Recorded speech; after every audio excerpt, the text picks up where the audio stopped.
Fala pessoal, muito bom dia, boa tarde, boa noite, seja lá qual horário você esteja assistindo. Um prazer enorme estar aqui mais uma vez com você para nós repartirmos a palavra de Deus. Vamos começar agora a estudar a lição que a gente estuda semanalmente. É agora, graças a Deus, né, Bruno? Essa semana deu certo, Essa né? semana deu certo, vamos lançar no comecinho da semana. Hoje é segunda-feira, se não sair hoje, no máximo amanhã, mas vamos fazer todos os esforços para sair já hoje, para você Isso. poder já ver e ter o conteúdo de toda a semana. Mesmo vendo, estude. Né? Exato, Mesmo vendo, exato. estude. Mais Só uma fica vez lembrando, se só com a você não gente, não. tiver o manual, lição da Escola Sabatina, se você não tiver este manual, manda mensagem pra gente Instagram. no Instagram ou no próprio YouTube, que a gente vai mandar o PDF pra você, o link, né? O link pra você baixar o PDF. É o PDF. Já tem o PDF certinho. É o PDF já. Já manda o PDF pra você poder estar acompanhando aí junto com a gente e ter as suas experiências com Deus, estudando a sua palavra. Então, estude, depois, não. Pra ver também se a gente não caiu fora, né? Exato, Porque a gente não falou. Se você tiver alguma é, ideia diferente, comenta com a gente, manda isso. mensagem que a gente vai ter muito prazer em estar aí vendo o que você entendeu, o que você achou da lição. Sim, porque tudo que você vê a gente falando, se você é novo aqui nesse vídeo, nesse canal também, seja muito bem-vindo, né? E tem vídeos anteriores que vem trazendo o trimestre inteiro da lição. Tudo que você vê vai depois conferir na lição e na Bíblia para ver que se estamos falando de acordo com a Bíblia ou não, tá ok? Exato, pessoal, porque é o que nós sempre deixa claro aqui. Não é o meu pensamento, não é o pensamento do Bruno. É o que a palavra de Deus vem nos mostrando. Confiar em qualquer um no que as palavras nos falam, né? Aí fica muito fácil de ser enganado. E Deus deixou esse manual para nós justamente não sermos enganados, para a gente buscar o conhecimento, como já diria Cristo, meu povo padece por falta de conhecimento. Então, para que nós busquemos conhecimento na sua palavra, para nós não sermos enganados. É isso aí. Vamos orar então? Vamos orar para começar? Hoje eu oro. Feche os seus olhos, se você puder, onde você está, e meditemos. Querido Deus, Senhor Pai, muito obrigado, Deus, por mais um dia estarmos aqui na tua santa presença. Pai, temos a certeza de que neste momento o Senhor está conosco para nos ajudar a entender e a compreender o que a sua palavra tem a nos dizer. Somos gratos a Ti e pedimos essas bênçãos. Em nome e por amor de Jesus. Amém. Amém.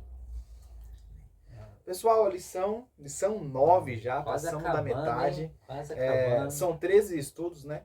Terminará no 13º sábado do ano, né? Esse já é a primeira do ano. Não, do 13º sábado do ano. Da trimestre, né? Do trimestre. Do trimestre. É desse trimestre. Mas esse é o 13º sábado do ano, porque essa começou em janeiro. Essa é. Essa deu certinho. Porque na segunda já não dá. Já né? é exato. Vai ser 27, 26, Exato. Essa vai terminar certinho, são 13 estudos que vem por lição e a gente faz o acompanhamento desta forma. Alguma outra aí que vem 14, né? Mas bem difícil. Difícil. E hoje estamos na lição de número 9, que tem um assunto que a gente vem estudando assim, e agora eu acho que é uma das peças-chave que a gente tem que se prevenir para evitar tudo aquilo que a gente já vem falando durante todos esses dias. É isso aí. Exato. Já falando de do dinheiro, de dízimo, né? E agora, o que é agora, Alan? Agora é cuidado com a pequena palavra que faz toda a diferença em nossas vidas. Com a cobiça. Pequena palavra perigosa, né? Muito perigosa. A cobiça. O poder que a cobiça tem em nossas vidas e que pode mudar muitas vezes o nosso jeito de pensar, de ouvir e até de agir. Né? Sim. Em relação a tudo isso. Você tá com o seu aí? Eu vou ler. Eu já tô com a minha em PDF aqui já. A Bruna mantém a PDF, mas o verso chave do tema dessa semana se encontra lá em Lucas 12, versículo 15. Tá. Eu tava vendo 19 aqui. Versículo 15. Lê pra nós, mano. Lucas 12, 15. Vamos lá. Não temas. É isso mesmo, né? Filha de... É isso? 12, 15. Não, tudo errado. Você tá em João. Não, tô errado. Peraí, vamos lá, tô acertando aqui. Lucas 12, 15. Vamos pequeno detalhe. Ao vivo é assim mesmo, gente. A gente grava antes, mas geralmente vai tudo pro ar ao vivo. Lucas 12, 15. Vamos lá, 15. Agora vai, hein? Então lhes recomendou: tende cuidado e guardai-vos de toda e qualquer avareza, porque a vida de um homem não consiste na abundância dos bens que ele possui.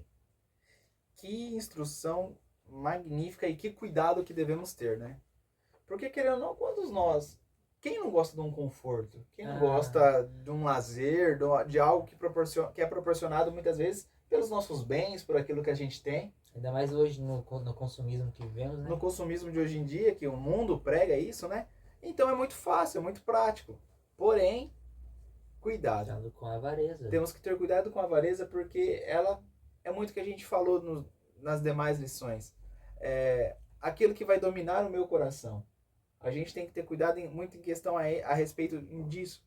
Porque aquilo que domina o meu coração, e é muito fácil a gente se deslumbrar e se magnificar com os prazeres e coisas desse mundo, e que pode acabar me corrompendo. E aí corrompe meus princípios, e a gente vai ver aqui mais pra frente que uma coisa vai puxando a outra, e quando você vai ver, já tá longe. É que nem na vida, né? Vira uma bola de neve também. A bola de neve fica grande. Vamos lá. A outra lição, eu não lembro, acho que foi da dívida. Começou com... mesma estrutura, se você for ver. Tem a definição, sim, a introduçãozinha ali, depois traz alguns personagens e depois, né? E aí, todas as lições estão fazendo isso. Deu uma conclusão. Essa aqui da cobiça, ela tem a definição, depois vai apresentar alguns conceitos e personagens, depois ela vai finalizar com uma lição para nos chamar a atenção. Por isso que já começa falando, cuidado com a cobiça, né? Então, o que é cobiça? Eu puxei no dicionário, a cobiça trouxe essa definição aqui, ó. É um desejo imoderado, incontrolado. Imoderado, não tem moderação. Incontrolado. É isso. Não, parece outra frase que nós conhecemos, né? Não, você tá aqui, bastante conhecida. Desejo imoderado e inconfessável de possuir algo que geralmente pertence a alguém. Isso é cobiça. Então é você querer algo de uma forma tão forte dentro de você que não pertence a você, é de outro. Exato. Eu lembro de uma história que é mais ou menos assim, ó. Eu não lembro, mas eu vou contar o princípio ali. Geralmente homens agem assim. Se o meu vizinho comprou um carro, deixa eu falar algum carro aí. Um Jetta? Não. Vamos pegar mais um pouco. Um popularzinho? Um Onix. Onix. Um pouco mais popular que não tá tão popular cá entre nós, né? Vamos pegar, o vizinho vai lá e compra um Onix branco. É bonito? Muito. Bonito. Quando geralmente a tendência do homem é fazer o seguinte: olha, eu quero um carro, mas eu tenho um golzinho aí, eu quero um carro melhor. Mas agora eu vi o do meu vizinho. Mas eu não quero o Onix. Eu quero um melhor que o Onix. E muitas vezes nem por mim. É pra se aparecer a mais do que o meu vizinho. Essa é a grande questão. Além, às vezes ultrapassa de você querer algo que alguém tem. Você quer melhor do que aquilo. Ou você quer aquilo. Né? E aí, vai ter a Bíblia, ela vai trazer várias orientações sobre isso. Né? Por exemplo, onde surgiu a cobiça? Porque ela é um pecado original. Você quer ver se não? Acreditamos. Eu acho que tem até muito sentido, né? Porque a gente sempre se pergunta, né? Quando tudo começou? Onde surgiu o mal? Onde surgiu o pecado? E aí, o que aconteceu? Foi no Jardim do Éden? O Jardim do Éden foi o primeiro, foi onde os primeiros nossos pais, né? Os primeiros seres humanos erraram. Onde aconteceu o primeiro pecado.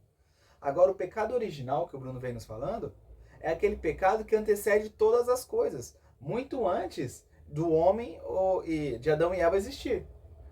É o pecado que foi crescendo no coração de um dos grandes e maiores anjos que a Bíblia mesmo relata que... Bom, vou deixar o Bruno revelar quem é e depois a gente aprofunda mais no assunto. Vamos lá. Está escrito lá em Isaías 14, do verso 12 a 14. É um texto talvez conhecido por... Acho que a gente ouve bastante isso, né? Mas vamos lá. Como caíste do céu, ó estrela da manhã, filho da alva, como foste lançado por terra, tu que debilitavas as nações. Tu dizias no teu coração, olha, eu subirei ao céu, acima das estrelas de Deus exaltarei o meu trono, e no monte da congregação me assentarei nas extremidades do norte. subirei acima das mais altas nuvens e serei semelhante ao Altíssimo. Sabe de quem esse texto está falando aqui, Alan? Você quer revelar agora? Pode falar. Lúcifer, o maior dentre os anjos, o seu nome já fala, né? Portador de luz. Sim, Lembrando que Lúcifer não tá na Bíblia.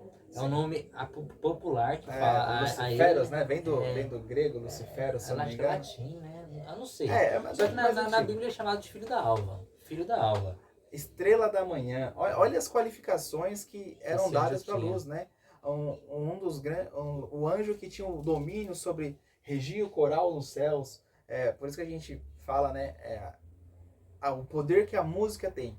Porque Satanás, Lúcifer, ele sabe o quão impactante a música tem, o poder que a música tem nas nossas vidas. E por isso que hoje a gente vê tantas músicas distorcidas, que distorcem a verdade, distorcem a moralidade, e algo que Satanás ataca diretamente. Porque ele era o regente dos corais no céu. Abaixo de Jesus estava ele. Entendeu? Tinha a Trindade, né? Porque a Trindade, Deus Pai, Filho e Espírito Santo são um só, um corpo só. Mas abaixo da Trindade, o que havia domínio sobre os céus era ele. Ele era o comandante de todos ali, né? De tudo e todos. Olha como a música é tão importante que ele nem... O Alan falou aqui as músicas hoje, né? Tem as letras aí, mas ele ataca até dentro da igreja também. Principalmente dentro da igreja. Eles estão atacando, hoje em dia, pode ver, as músicas de hoje em dia da igreja estão ficando um pouquinho diferente aí, né? É o que a gente teme muito, esse comodismo de querer achar que é tudo normal e trazer o que está lá fora para dentro da igreja. Esse é o maior perigo hoje em dia. Porque a gente vê que, inclusive, a música vai se transformando de uma forma que muitas coisas que no passado não eram admissíveis, mas eram admissíveis por uma razão. E essa razão ainda sustém, só que hoje em dia o comodismo tá tudo normal, tudo pode, tudo se deve fazer. E esse é um dos maiores perigos, sim, principalmente para a música, que é algo tão criticado e tão debatido aí. A música grava, né? A música grava, né? Tem uma parte do cérebro que grava aí. Ou quando nesse lado aí, vai pro outro extremo, né? Que nada pode, né? Nada pode, a gente tem que entender que todo extremo é prejudicial. Todo extremo é mal para mim, né? O engraçado que aí não seria a cobiça, né? Porque o Bruno falou, é algo que é dos outros. E a salvação Deus já nos deu. Mas como seria bom se a gente cobiçasse as coisas do céu, né? Não seria bom? Poxa, eu cobiço tanto o céu, tanto está lá, mas Deus já nos deu esse lugar. Então não seria cobiça, porque isso já é nosso. Só basta nós aceitar. Deus, a Bíblia fala que ele colocou a eternidade dentro do homem, né? Por esse desejo aí. Vai dizer que você nunca percebeu, que fala, Senhor, o que eu estou fazendo nesse mundo? Esse mundo de tragédia, de desgraça. E o que eu estou fazendo aqui? Meu Deus, será que...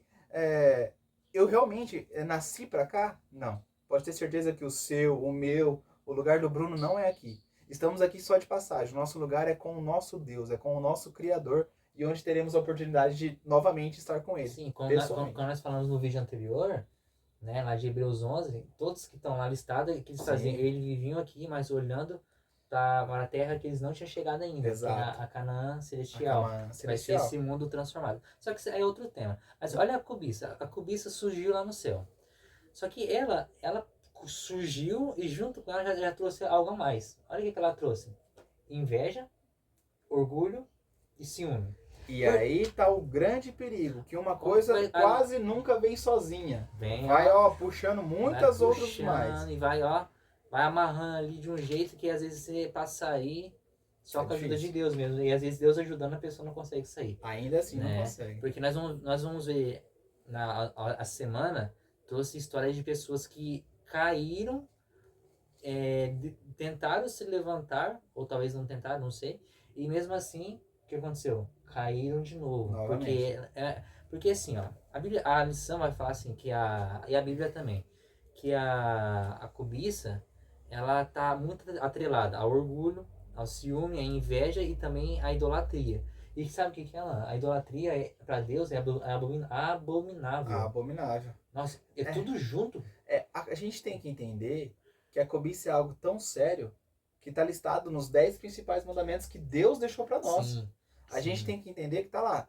Não cobiçarás a mulher do seu próximo, a casa do seu próximo, os bens do seu próximo, a vida do seu próximo. Ali está destrinchando várias coisas. Por quê? Porque Deus sabe que através daquilo, muitas outras coisas lhe serão trazidas. Muitos outros pecados você vai acabar cometendo se você cobiçar aquilo que não se deve. E se você pega... isso eu não sabia. Fiquei sabendo porque eu li a lição. Quando vocês vão Então ler a estuda lição, porque é muito importante, é isso. Olha que interessante. São os 10 mandamentos. Êxodo 20. E depois acho que Deuteronômio 5. Repete, né? Sim, cita novamente. Os 10, eles têm a total ligação, né? Sendo que os 6 últimos são entre ser humano com ser humano. Os 4 primeiros é em relação entre nós com Cristo, com Deus, e os outros 6 é em relação de ser humano. De um para o outro. Para social, o seu próximo, social, né? Só que olha que o único mandamento que surge, que só fica no pensamento, é o da cobiça. Olha, rapaz, eu nunca tinha pensado nisso. O único mandamento que fica só no pensamento é a cobiça. Que não precisa nem de uma ação, né? Porque eu já ouvi falar uma vez que todo pecado começa aqui. Só que é assim, ó. Só que vem o desejo maligno. Exemplo, quero me apropriar de algo que não é meu. Quero roubar algo. Primeiro o pecado surge aqui. Pô, se eu tô passando por necessidade, tá difícil as coisas, vou roubar um banco, ó. Vou roubar um banco. Primeiro surgiu aqui. Mas aí o Santo Espírito trabalha na minha mente, no meu coração, filho, não é certo, isso não é seu, você corre riscos e tal. E aí, pronto. Abandono. Agora a cobiça não. A cobiça, a partir do momento que eu já tô desejando na minha mente, eu já estou pecando. Sim, Porque eu já tô cobiçando. Sim, eu aprendi isso também. Só que olha como que é. O que surge aqui, às vezes, reflete na ação. Sim. Né? Jesus vai amplificar isso aí lá no Novo Testamento, né? Não furtar, não adulterar, não... E são vários, que eu já não tô lembrando, não lembro, mas tem da vingança, tem vários. Mas tudo o que acontece é o seguinte, surge aqui e você faz. Mas a cobiça, aqui, ó. Às vezes nem faz. A partir do momento que já surgiu, eu já tô praticando ela. Esse é o mais perigoso. Terrível. Porque muitas vezes a gente enganado acha que é algo normal. E como vencer ela? Depois nós vamos falar. Vai ter. Quando fica até o final que a gente vai ver, a gente não vai apresentar só o problema não, a gente vai apresentar a solução para a cobiça. Sim. E você citou de alguns personagens, e aqui logo no domingo, no finalzinho, ele cita pra gente ler a história de um personagem que eu admiro muito. 2 personagens que eu admiro muito na Bíblia, Jó e Davi. Qual foi o maior pecado? O que Davi cobiçou? A mulher que não era propriedade dele. Ele estava um belo dia passeando pelo seu palácio. Estava ocioso. Olha o que deu. Olha o que deu. Viu a mulher de outro homem. E aí ele começa a desejar, manda chamá-la. E aí, dali pra frente, olha o grande perigo que o Bruno falou. Que nunca vai ficar só na cobiça. Ele cobiçou, coabitou com ela. E a partir dali, ele teve que pecar várias outras vezes para tentar corrigir o seu erro. Então, antes de você ver, olha a sequência como foi. Ele cobiçou. Já começou pelo 10º mandamento, que já puxou o quê? Ao outro, que é do não adulterar. Aí depois já puxou... adulterou, depois mentiu, depois assassinou. Que eu não matarás. Então, assim, é muito perigoso. Uma coisa vai puxando sucessivamente a outra. E tudo através do primeiro pecado. Olha, e sabe o que é interessante, cara? Sim. Que existe um grupo de pessoas que não vai pro céu. Os perdidos, né? Sim. Só que os perdidos vão ter classificações, tem características. E a Bíblia traz características deles, de quem não vai entrar no céu. Sim. Tem algumas, ó, Efésios 5:5, ó. Sabei, pois isto, nenhum incontinente ou impuro ou avarento, que é cobiça, né? Que é idólatra, tem herança no reino dos céus. Ou seja, não vai entrar. Não entra, a não tem como. Eles colocam no pé de igualdade com a idolatria, entendeu? Idolatria. Porque a partir do momento... Porque é aquilo que a gente fala, gente. A partir do momento que eu tenho algo acima de Deus no meu coração, isso já se torna uma idolatria. E a cobiça, muitas vezes, por cobiçar tanto algo, eu acabo adorando aquilo. Então acaba sendo alvo de idolatria. Que já quebra o primeiro mandamento, que é não terás outro Deus diante de mim. Exatamente. Viu como que é uma corrente? Como que uma coisa vai puxando a outra. o efeito bola de neve do pecado é muito grande. Porque é que nem eu vi esses dias um pastor falando, quem tem o hábito de, é só uma mentirinha. Só que tem esse pequeno hábito dessa pequena mentirinha, para sustentar essa pequena, você conta outra, e conta outra, e conta outra, e conta outra. E aí se torna um hábito, se torna uma rotina, e daqui a pouco você já não sente mais nem arrependimento ou vergonha de toda essa mentira. Se você for ver, cara, eu vi uma vez eu não lembro de que eu vi. Só sei que eu vi. Ouvi, na hora eu também não lembro. Só que é assim, ó. Todas as grandes coisas são feitas de um conjunto de pequenas coisas. Sim. Então, se uma pequena mentirinha e vai juntando com outra pequena mentirinha, vai juntando um bolo de mentiras que vai virando uma coisa enorme. Uma coisa muito grande. Se você pode ver uma casa é feita de pequenos tijolos. E se torna, hoje em dia temos construções enormes, gigantescas. Vai lá para Dubai para ver lá. Eu não tive a oportunidade de ir para lá ainda. Ainda não. Aí vamos entrar agora na primeira. Já entramos em algum personagem, né? Que foi Lúcifer, né? Agora, Lúcifer e Davi. Lúcifer e Davi. E Jó já entrou também. Né? Você falou. Só citei. Só citou, beleza. Mas a lição ela vai trazer um personagem chamado Acã e Josué. Josué, ele foi sucessor de Moisés. Sim. Ele recebeu uma das missões que ele recebeu, que era para conquistar a nova Canaã lá. Terrena, né? Mas só que a terra prometida para o povo de Israel. Que eles ficaram 40 anos vagando no deserto até conseguirem chegar ao destino. Coisa que era de 40 dias, né? Será que não tinha cobiça ele, não é? Muita cobiça. Aí tem. Se você ler, você vai ver como que funciona tudo aqui a história que a Bíblia traz. Mas lá em Josué 7, conta a história de Acã. Porque assim, quando eles foram dominar Jericó, vocês lembram daquela história de Jericó, né? Que eles tinham que rodar a grande muralha. Com o que, Alan? Com música. Nós falamos no começo. Exato, tocando trombetas e louvando a Deus, exato. E ao 7º dia, o que aconteceu? Desmoronou. As muralhas caíram. Né? Só que uma das ordens era o seguinte: vocês vão dominar ela, mas não vão saquear elas. Exato. Né? Exato. Ou eles poderiam trazer algumas coisas, só que tudo ia ser para o templo de Deus. Era tudo para a casa do Senhor. Todos os tesouros. Porque, pessoal, Jericó foi a primeira cidade, após eles chegarem na Terra Prometida, que eles iam dominar. Então, Josué ali, junto com o povo, né, intercedendo junto a Cristo, Deus fala, né? Jesus ainda não tinha vindo. Vão rodear 7 vezes, no 7º dia irá cair a trombeta com a Arca da Aliança à frente, tudo bonitinho, beleza. Só que, dessa primeira vitória, vocês não pegarão nada para si. Então vocês, todo o tesouro, tudo que for encontrado na cidade, os tesouros que eu vi, será para o meu templo, será para o templo de Deus. Isso aí parece meio estranho, né? Mas que nem falamos vocês talvez escutem um barulho que tá passando um carro de som aqui agora. Nós não temos isolamento acústico ainda. O estúdio tá meio debilitado, mas vai ficar bom. Tá crescendo. Já temos alguns isolamentos, só que é provisórios. Nessa questão aí, é estranho, né? Mas Deus trazer alguma coisa pra ele, sim. Só vai ser pra mim, e o povo não pode ter nada. Se Deus ele é capaz de tudo, ele não é capaz de purificar? Com certeza.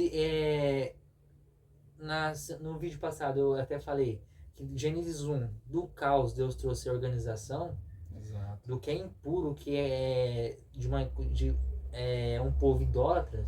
Deus pode converter aquilo para ajudar as pessoas a se salvarem. Porque tudo possa naquele... não, estou confundindo. Todas as coisas cooperam para o bem daqueles que amam a Deus. Só que Acã, ele fez algo que não deveria. Ele pegou algo para ele. O Josué já havia avisado todo o povo, tudo que for pego é para honra e glória do Senhor. Sim. Seria como se fosse o troféu para Cristo, mostrando o poder de Deus que fez as muralhas caíram, né? Para ele mostrar para as outras nações, para as outras nações olharem e se intimidarem do grande poder que Cristo tinha. Até não diria que não é intimidar, viu? Acho que é uma forma de se evangelizar os outros povos, para ver que ele era o único Deus poderoso. Exato, o único Deus que realmente tinha poder, porque todos os demais A Bíblia apresenta que os outros deuses são demônios. Exato, é pura ilusão de Satanás. É bem basicamente isso. Só que agora no coração de Acã surge o quê? Cobiça. A cobiça, desejar aquilo que não era a propriedade dele. Talvez ele deve ter pensado, já tem bastante lá, a prata, eu vou pegar essa aqui pra mim, né? Tanto ouro, tanta prata, essa pequena coisinha aqui não vai fazer diferença. Olha no que deu. E a gente, no decorrer da história, a gente vê que na próxima guerra que eles foram ter, o povo de Deus foi quase dizimado, perderam aquela batalha, porque, e aí Deus revela a Josué, né, que Acã havia trazido para si algo que não era dele, que era ter sido somente para Deus. E aí a gente vê o estrago, que através de um erro, de algo que Deus havia falado para que não era para acontecer, muitas pessoas pagaram com suas próprias vidas até. Sim. O tamanho do erro, do egoísmo, né? Porque quando você cobiça algo que não é seu, você é muito egoísta, né? Você já envolve aquilo, um pecado vai puxando o outro. Envolve tudo dessa forma que daí você acaba sendo egoísta, avarento, acaba querendo só para si aquilo que é do outro, e aí você acaba fazendo algo que vai ter tantas coisas ruins para você, mas como as pessoas que estão à sua volta. Sim, porque o acampamento praticamente foi quase dizimado ali, Exato, perderam muitas vidas. Um outro personagem também muito cobiçoso, né? E esse teve uma oportunidade tremenda. Vivenciou o cristianismo de perto, ao lado de Deus. Porque assim, lembra, cristianismo, porque vem de Cristo, que era o ungido, mas desde o Éden já vem essa já tem cristianismo, né? Se fosse na palavra. Sim, porque a ideia dos cristãos, né? Princípios cristãos, né? Porque sempre existiu, né? Porque onde sempre existiu Deus, sempre existiu a questão da santidade e do cristianismo, os princípios lá no céu também. Exato. Vamos dizer assim que os anjos são cristãos, né? E o evangelho é desde o Éden. Sim, o evangelho é desde o Éden. Só que esse viveu o criador do evangelho. Exato. Né? Teve a oportunidade de estar ao lado de Cristo e ainda assim resolveu fazer o quê? Por que é o evangelho? O evangelho são boas novas. E qual que é as boas novas? Que Jesus veio dar a vida por cada um de nós. E resgatar. Isso que é o evangelho. Por isso que chama evangelho eterno de Apocalipse. Né? Só que olha o que é. Jesus pegou e certo dia ele falou assim, eu vou chamar alguns aqui, uma multidão seguir ele, né? Já tinha conquistado bastante popularidade, né? Vamos dizer assim. Depois que Jesus iniciou seu ministério, a ascendência, o crescimento foi muito rápido, né? A Bíblia fala que a fama dele esparramou. Para todos os lados, né? Aí uma multidão tá seguindo ele, aí ele fala assim, agora estrategicamente, porque ele era estratégico. Muito. Agora, por isso que o cristão tem que ser estratégico também, né? De maneira positiva e cristã, obviamente. Ele pega e fala assim, olha, eu preciso de gente para me ajudar. Então eu vou nomear alguns.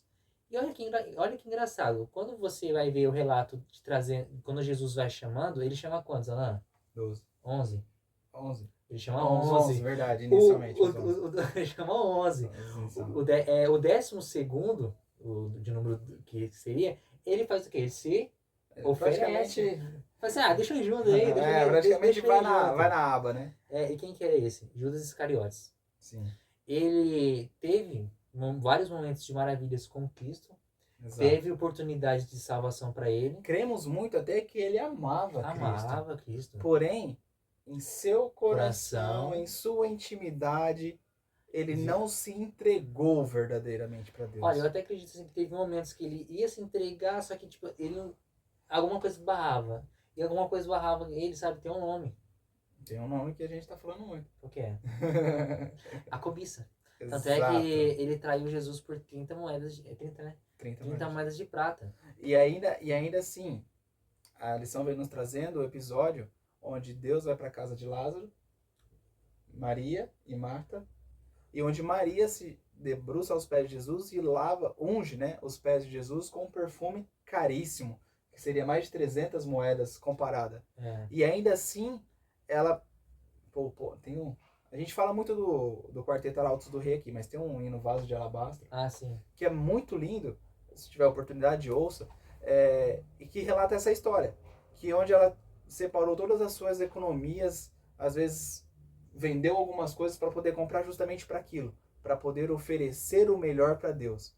E agora ela faz aquilo como um ato de, não um ato de querer se aparecer, né? Tipo, tô te dando um presente caro, tô querendo ser mais que as outras, mas de dar o que era melhor, que ela tinha para Cristo. E ali ela unge os pés de Jesus, e o que Judas faz?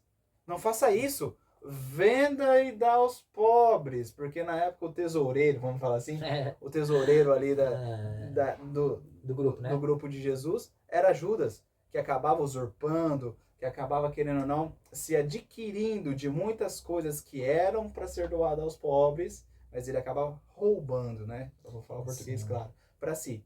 E é nisso que o coração dele estava preso. Então, porque ele estava ao lado de Deus, ao lado do Criador, vivenciando tantos milagres, tantas curas, tantas ressurreições, quantas expulsões de demônios, e ainda assim ele guardava em seu coração a cobiça pelo dinheiro. E pior ainda, por algo que era para outros, que é justamente o que a cobiça significa, algo que era para outros, ele acabava retendo para ele. E fez o que fez por 10% do que realmente valia aquilo que Maria estava se doando para Cristo. É terrível. É terrível. Porque se você pega a história de Judas, e como o Alan falou, principalmente nesse episódio aí, olha como que uma coisa vai entrelaçando, né? A cobiça trouxe junto com o egoísmo, aí já vem com uma repreensão ao outro, né? Então, vai saber se depois ele até não falou, já saiu meio que... Quando ele saiu dali, que ele foi até entregar Jesus, que ele foi fazer o acordo, ele pega e fala, vai saber se ele não deu, como a Bíblia fala lá, não diria, falsos testemunhos ali, né? Que é o nono mandamento, que na verdade é fofoca.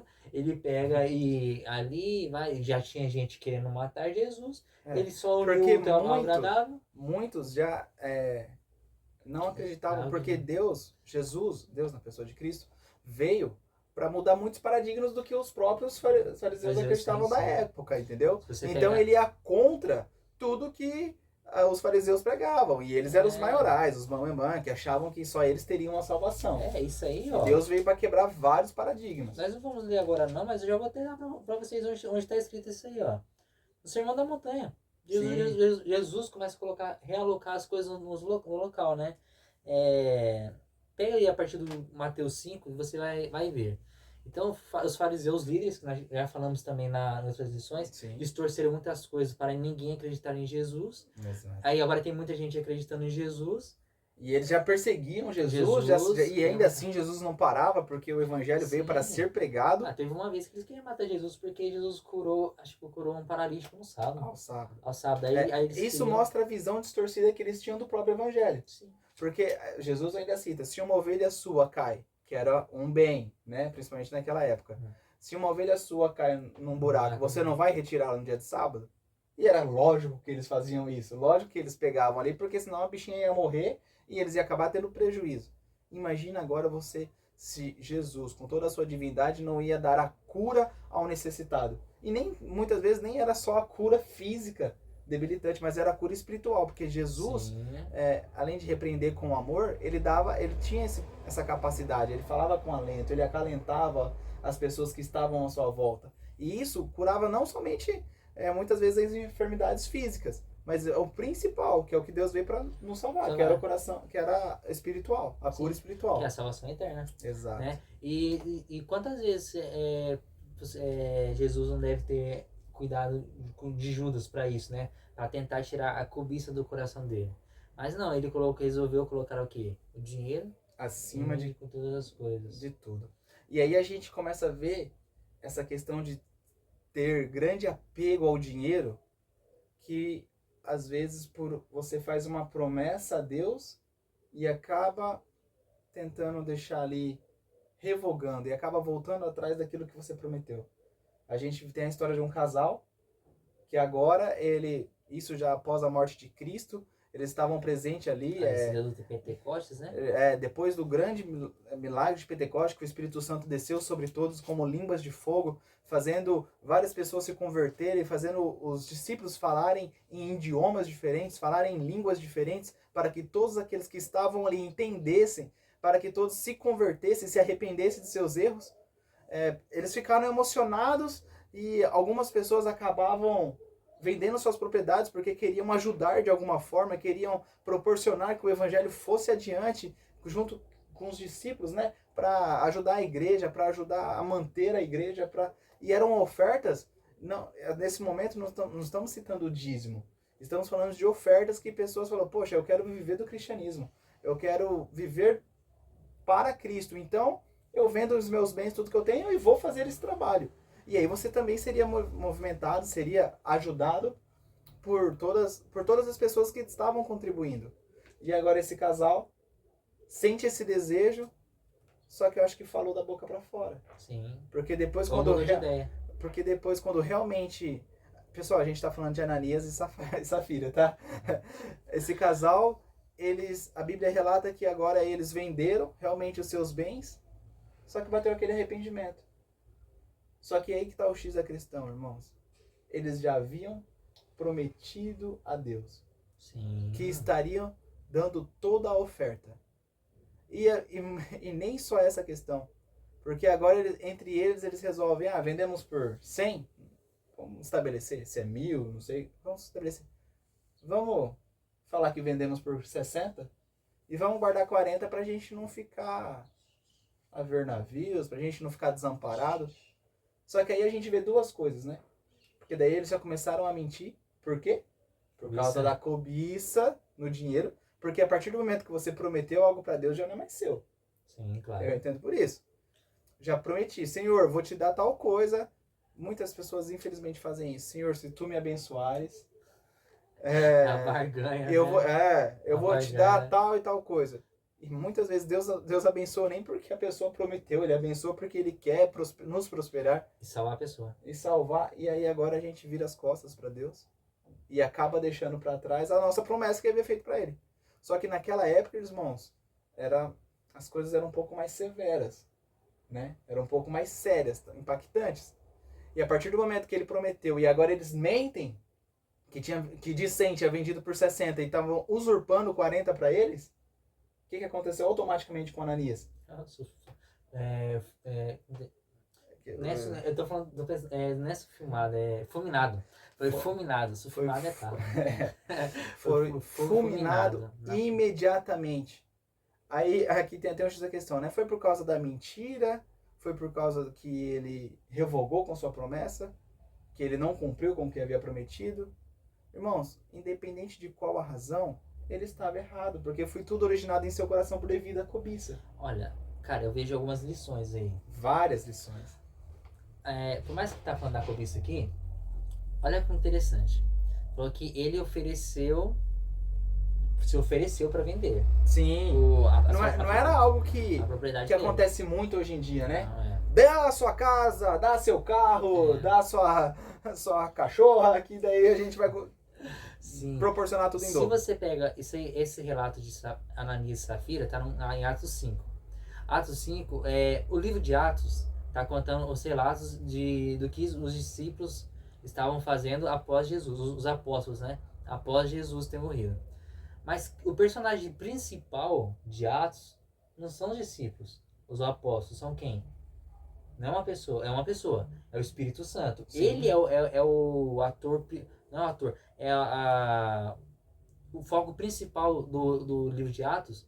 Se nós começarmos a ler e imaginarmos que são os apóstolos, vamos parar e começar a reler de novo, porque ali o foco tem que estar no Espírito Santo. No Espírito Santo, né? Com certeza. E a Ananias e Safira está no capítulo 5, mas antes aí tem a chuva do Pentecostes, tem que nem o Alan disse, das línguas estranhas, que são idiomas, porque eles...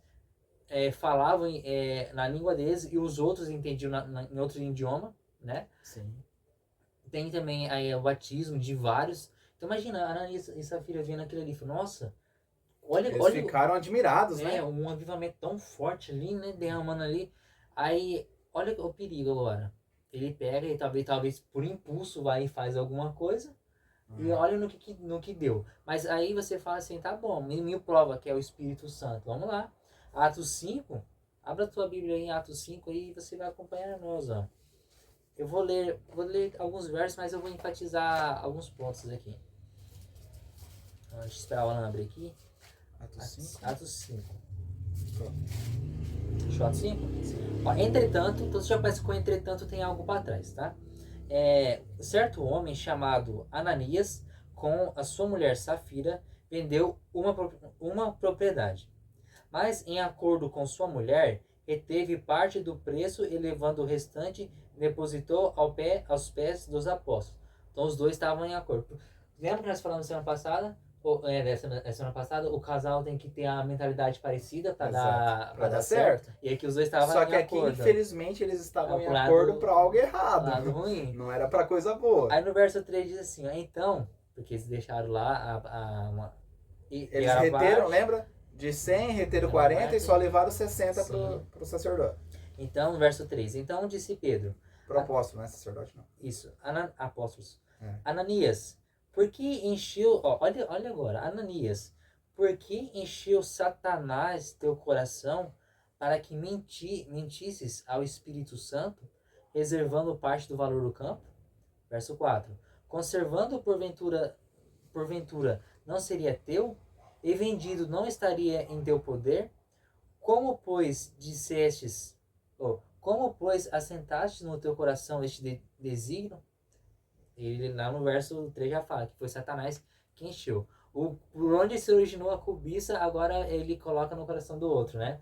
Aí você pega e fala assim, tá bom, já vamos quebrar aqui o paradigma que o Espírito Santo é uma energia, tá? Esse que é o foco que eu quero trazer aqui agora. No verso 3 fala assim que Pedro disse, você mentiu ao Espírito Santo. Aí se vem alguém e fala que o Espírito Santo é Deus também, olha o verso 5. Não, o finalzinho do verso 4. Você não mentisses aos homens, mas mentisses a quem? A Deus. E no verso 3 está falando que ele mentiu a quem? Ao Espírito Santo. Se você mentiu ao Espírito Santo e depois fala que mentiu a Deus, então o Espírito Santo também é Deus. É Deus. Tá? Automaticamente. Isso é porque muitas pessoas, gente, falam que não creem na Trindade. Na mesma divindade de Deus Pai, Deus Filho e Espírito Santo. Acham que são... um é uma coisa, outra é outra, e o outro o Espírito Santo principalmente é uma energia, né? Sim. Mas ele mentiu ao Espírito Santo, né? E depois porque ele vendeu, se arrependeu. Mas a origem dali é a cobiça. E agora, esses são alguns personagens. Que foi o que surgiu no coração dele, consequentemente de sua esposa. E depois sua esposa também teve o mesmo fim. Foi fulminada a hora que ela chegou lá para ver. Acho que viu que tava demorando, né? Falou, ele foi levar a oferta, né? Porque eles venderam para dar como oferta. Foi levar a oferta aos apóstolos e não voltou. E foi fulminada também. E aí a Bíblia fala que eles foram enterrados juntos e muitos viram e entenderam que não adianta você querer fazer as coisas da boca para fora, no momento de emoção. Poxa, todo mundo, olha que fervor, olha que clamor. Eu quero também, eu vou também. A gente desejar o clamor do Espírito Santo, isso é algo diário. Isso tem que ser um sentimento vivo em nós. Porém, temos que ter muito cuidado com as nossas emoções. Porque já diz a Bíblia, ganoso é o coração do homem, mais corrupto que todas as coisas. Então, como que eu vou confiar no que supostamente o meu coração está dizendo, sendo que ele é enganoso? Sim, então a gente tem que tomar cuidado de não deixar nos levar pelas emoções. Sim, mas eu vou até mais além. Quando a gente fala assim, tudo que o Alan disse está certo. A gente não pode se levar por emoções. Mas tem pessoas que que entendem isso, aí fala, agora nosso culto que nem a Bíblia diz, tem que ser racional. Sim. Né, racional. Mas muitos pensam que por ser racional, a emoção não pode participar. Não uma coisa não tem nada a ver com a outra. Então, para ninguém confundir, vou dar uma equilibrada aqui, tá? Sim. No seu comentário, relembrando, tudo que o Alan disse está certo. Mas aí você pega e fala assim, tá bom, agora é só razão e emoção não. É assim, não. Quando fala de culto racional, é que você oferecer o seu corpo, a parte física, e que é no verso 1, e no verso 2 vai estar falando que é da mente. Então eles têm que estar em harmonia. Só que é impossível você separar emoção e razão.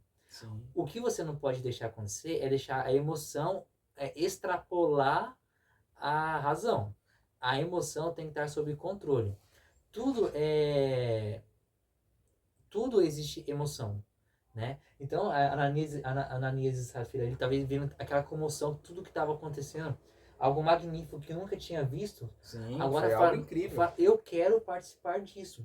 E hoje que nós podemos aprender, mesmo dentro da igreja, quando nós estamos ali, aquela flor da emoção, mas só que se sua razão não controlar, você está simplesmente entrando em êxtase, né? Baixando a razão e aumentando a emoção, e aí aí começa uma baderna até na sua própria vida. Porque daí acaba baixando o teu próprio nível de consciência. Você fica só trabalhando no automático, no emotivo. Vamos para extremos de novo? Pensa aqui tem uma linha aqui, ó. Um lado tem a razão e outro lado tem a emoção, né? Ou você escolhe o lado aí que tanto da mão, tanto faz. Se você vive extremamente só na razão, se torna uma pessoa fria. Sim. E se você vive só na parte da emoção, você vive uma pessoa muito sensível. Então tudo vai te afetar. Então nós temos que buscar um equilíbrio. Isso só acontece com quem? O equilíbrio, a temperança que chama, né? Temperar. É só com Deus. Porque eu até preguei isso uma vez, a única pessoa que tem a capacidade de não sentir emoção e separar a razão, que na verdade porque ela não tem emoção, é psicopata. Exato. É o único, é o único tipo de pessoa. E aí é porque ele não é nem que ele consegue, é porque ele não tem. É que já é automático. Né? Mas é muito. E na questão, pessoal, do culto racional, é racional de acordo com o que a Bíblia vem nos falando. É racional de acordo com o que esse livro aqui, ó, ele vem nos pregando. Então, muitas vezes, quando eu falo de deixar extrapolar a emoção, é de fazer algo que muitas vezes não está nem aqui na Bíblia. Muitas vezes que nunca tivemos o exemplo, porque pensa pelo seguinte, e a lição até comenta isso. Deus, tudo que Deus quisesse que eu e você faria e quer que nós façamos, ele deu exemplo. Tudo. Eu pego um exemplo clássico. Deus Jesus, gente. Jesus precisava se batizar? Não. Batismo não é para me limpar dos meus pecados? Sim. E para que Jesus iria se batizar, sendo que nunca houve pecado? Sempre nunca pecou. Só que ele estava nos dando o exemplo para que todos nós manifestássemos publicamente o desejo de ir às águas e ali morre a velha criatura e ressurge uma nova criatura. Nascermos de novo para o Evangelho de Cristo, onde nossos pecados foram lavados. Esse é o simbolismo, esse é o exemplo que Cristo deu. Então, tudo que ele quer que nós façamos, ele deu o exemplo dele. Esse simbolismo está lá no livro de Romanos. Tá? Sim. Que vai fazer alusão do batismo, que é você morre e nasce para uma nova criatura. E você pegando o gancho de Jesus aí, então porque Jesus ele vivia constantemente em comunhão com Deus. Muito. Porque ele se desfez da natureza dele divina na questão de poder, para mostrar que com a comunhão dele com Deus, ele teria a capacidade de suportar e ajudar as outras pessoas e vencer Satanás, né? E agora suportar e ajudar, a Bíblia vem nos dando uma ajuda para como vencer toda essa cobiça. Por quê? É difícil? Sim, muitas vezes não é difícil? Sim. Não é difícil, infelizmente, às vezes você tá numa situação complicada, se olhar para algo e não desejar. É algo que nós temos que lutar contra nós mesmos diariamente. Sim. Não é algo fácil, gente. Não vai achando que é melzinho na chupeta, não. Não é algo facinho de se conseguir. Sim, e Jesus, ele pega e quantas vezes a Bíblia relata que Jesus se emocionou? Sim. Várias vezes. Exato, né? com certeza. Só do que está relatado. Porque o livro de João fala assim que muitas coisas que Jesus fez não poderia ser relatado porque eram muitas coisas. Porque não caberia nos livros. Então, se você pega e fala assim, muitas coisas não caberiam no livro, então e se o escritor ou os escritores escrevesse com detalhes? Detalhadamente, né? tudo o que aconteceu e como aconteceu, Sim. haveria muito livro. Sim, aí existe como você vencer. São 3 passos, né? 3 simples passos que a gente já vem falando muito deles aqui, e você vai perceber que a base é a essência de tudo. E para começar, qual que é o primeiro passo, Bruno? Deixa eu lembrar aqui. Tomar a decisão de servir a Deus e fazer parte da sua família. Servir a Deus, gente. Servir a Deus aqui é se entregar a Deus. Porque você vai servir da sua melhor maneira. O cara como único. É que nem uma frase de uma escritora norte-americana, né? Colocar... No vídeo passado falamos de Jesus ser o centro. Então servir a Deus e colocar Jesus como centro. Em primeiro lugar em nossas vidas, sim, o adorando, né? E como diz a escritora, que ele faça de Jesus o melhor, o primeiro, o último e o melhor da sua vida. Em nossas vidas. E isso, a gente vai já para o segundo passo. Que é a oração diariamente. Porque se eu tenho Deus como primeiro na minha vida, se eu tenho Deus se eu tenho o desejo de servir a Deus, eu preciso ter contato com esse Deus agora. Sim, claro. E não tem como eu adorá-lo se eu não tiver comunhão com ele, se eu não tiver contato com ele. E aí aqui vem falando da oração diária. Gente, estar em contato com Deus, conversar... Eu brinco, eu falo muito com o Bruno, que eu falo que Deus já deve estar de saco cheio de tanto me ouvir. Porque é tanto problema que nós leva para ele, gente. Mas é isso, porque tem um estudo, não vou saber afirmar certinho, mas que já foi comprovado que a oração, pessoas depressivas que têm o hábito de orar, elas se recuperam muito mais rápido porque elas estão depondo os seus problemas na mão de quem? Da única pessoa que pode resolver. Porque muitas vezes eu tenho o Bruno como meu amigo de infância, nascemos e renascemos várias vezes já, e poxa, meu confidente, converso tudo com ele, meu amigo, um irmão. E vice-versa. Só que o Bruno, o que ele faz por mim é ouvir os meus problemas, dar um conselho ou outro, e orar por mim, interceder por mim.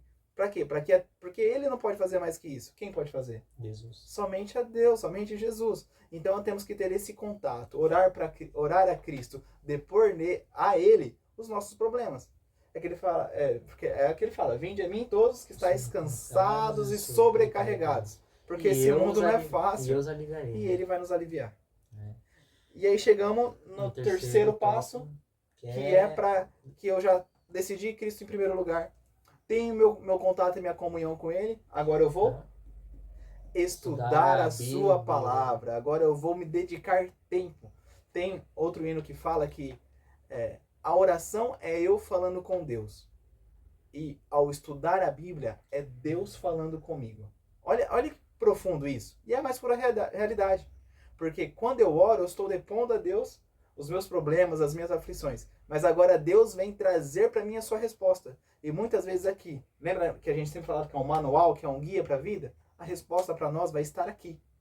Olha como que Deus, ele ama tanto. Ele ama tanto o ser humano, mesmo caído. Mesmo. Porque para que existe a Bíblia? Existem relatos aqui de várias pessoas. Sim. Nós vimos 4 hoje, né? Sim. Nós já vimos, se for pegar na lição, já foi mais de quase 20, eu acho, né? Vários personagens, sempre falando de um ou de outro. Sim, e tem coisas ali que nem necessitaria nós sabermos. Exato. Mas para que existe a Bíblia? Porque Deus, como que ele não pode aparecer para nós hoje, porque a sua glória nos defumaria. Fulminaria, igual o Ananias aí. Exato. Só com propósitos diferentes, né? Aí ele pega e ele se revela através da Bíblia. Através da sua palavra. Você vai me conhecer porque eu me revelei através da Bíblia. Então, se você não lê a Bíblia, como você vai conhecer a Deus? Como que ele vai poder falar com você o que ele quer para ti, o que ele quer que você faça, como ele quer que você faça? E são fundamentais. A oração e a Bíblia andam juntas. Estão correlacionadas, não tem como você só usar um e deixar o outro de lado. Se você fazer isso, não vai adiantar nada. Sabe por quê, Alan? Porque se você só ora, mas não lê a Bíblia, você não tem conhecimento de Deus. Então você não sabe orar corretamente e você nem conhece para quem você está orando. Sim. E se você só estuda a Bíblia, mas não ora, ou não tem uma vida de oração, você vira com um grande risco de virar um fanático e um legalista. Que nem os fariseus se tornaram. Porque é aí que entra o que o Bruno estava falando da temperança. Saber equilibrar. Nem só isso, nem só aquilo. Temos que ter temperança. Equilibrar as duas questões. Oração e leitura da sua palavra. Sim, e para finalizar, olha que interessante. Nos próprios 10 mandamentos, já está estabelecida essa correlação. Qual que é o primeiro passo? Primeiro colocar a Deus acima de todas as coisas. O último verso de Êxodo 20. Não, o último não, né? O dos últimos 10 mandamentos. Vai ter o último verso que vamos ler. Que é dos 10 mandamentos, vai ter o 17, depois tem mais. Onde Jesus fala assim, ó. Não cobiçarás, aí vem, não cobiçar, aí tem a lista ali. Ou em outras palavras, não cobice nada. Sim. Não cobice nada. Não cobiçar é o mandamento que surge na mente. Que é o só fica na mente. Que ele vai dar origem aos outros. E onde que eu venço isso? E através dele vai vir muitas outras coisas. E onde que você vence isso? Êxodo 23 fala, lá no comecinho, não terás outros deuses diante de mim. Vamos reconhecer a Deus como o único, e o único que pode nos salvar, o único que quer nos salvar, o único que deu a vida por nós naquela cruz sem merecer mal algum. Então a gente tem que entender, colocar a Deus em primeiro lugar, termos mais contato com Ele e estudar a sua palavra. Sim, Ele é o caminho, a verdade e a vida. Sim. Sem Ele ninguém vai ao Pai. Ninguém vai ao Pai. Então, que nessa semana, né, você consiga estude mais, vá além da lição. Cremos que se você está aqui com a gente, você já tomou a decisão de Deus estar em primeiro lugar na sua vida. Então agora, passe mais tempo em contato com Deus. Pratique a oração, porque eu falo que isso é prática. Nós estamos nos 10 dias de orações aí. Estamos fazendo, já falamos no outro vídeo, que estamos no projeto de 10 dias de oração contínuas. Hoje é o quinto dia. Quinto dia. Hoje é o quinto dia, vai se finalizar o sábado. Venha com a gente, faça esse propósito de oração na sua vida. Porque te garanto que ao final... Oi? Não são só 10 dias. Não só 10 dias, isso é para uma vida. É que estamos focados em algumas coisas especificamente nesses 10 dias. Mas ao final de toda oração, de toda comunhão com Deus, você vai ver o quão Deus vai mudar a sua vida. E a partir do momento que a gente começa a buscar na sua palavra orientações, conselhos sobre o que nós devemos fazer, aí não tem mais segredo. Aí tudo vai acontecer de acordo com a vontade do Pai. Olha, nem chegou ao final dos 10 dias e nós percebemos, onde que nós frequentamos, que as igrejas já estão se movimentando mais. Sim, e não só daqui, pela internet nós acompanhamos também, né? Isso são em 10 dias. Imagina uma vida, né? Uma vida de oração com Deus. Que é o que Ele mais quer. Que a gente tenha contato com Ele todos os dias, sempre. E mesmo que a gente fale assim, como somos falhos, às vezes caímos, né? Sim. Quando você cai, né? Aí o Satanás ele vem para te arrebentar mesmo. Só que aí... Vem com o dedo julgador, né? Tá vendo? Você não é capaz, você não consegue, você não faz. Ele faz realmente o papel do promotor, né? Exato. Do acusador, que é de lá em Apocalipse 20 não. Apocalipse fala. Aí, quando você pega e cai, levante-se. Mas levante-se com a mão de Deus. Porque se você for que levantar sozinho, por si só, muitas vezes nem vamos conseguir se levantar. De novo. E a cobiça, ela é tão difícil de sair, é tão difícil. E eu acho que é algo comum para todos. É comum para todos.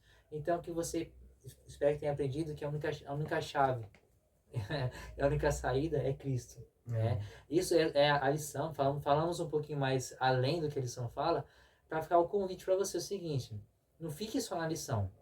Faça a lição, ou faça a leitura da lição, faça o ano bíblico. Mas já começou janeiro, já passou janeiro. O ano bíblico começa agora. Não tem problema. Porque a partir do momento que você quiser começar. Tem um ano. Se você marca lá, dia tal de junho, você tem um ano, não tem problema. Comece. Mas eu parei. Continue.